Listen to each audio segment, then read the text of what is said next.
My name is Pete Alaniz, and I'm the president of Titan Support Systems Incorporated in Corpus Christi, Texas. My company manufactures and distributes powerlifting, weightlifting, strongman products.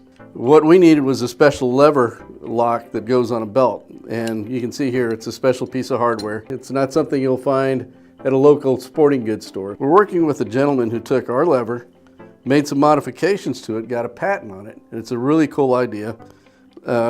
It makes it multi-adjustable. The way a regular one works is it anchors, like ours anchors on one side of the belt, reaches over, grabs, pulls, and locks.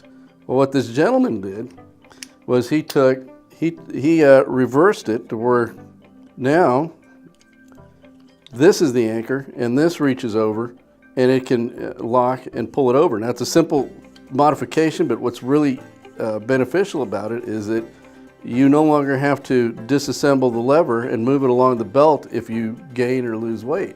So it's multi-adjustable. You anchor it once and you reach over and lock it and bring it back.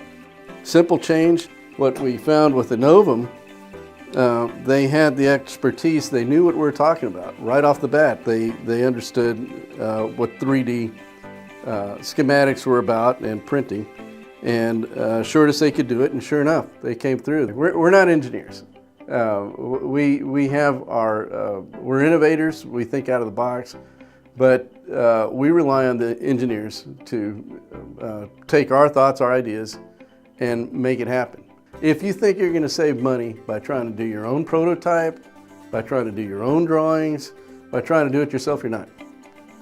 You're going to end up spending more time, more money, and you probably won't get what you need.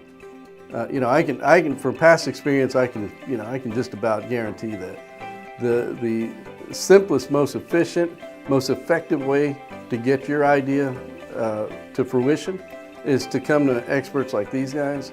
Let them do what they do. They're honest. They know what they're doing. They're easy to work with. They'll get you there faster, and they'll do it right.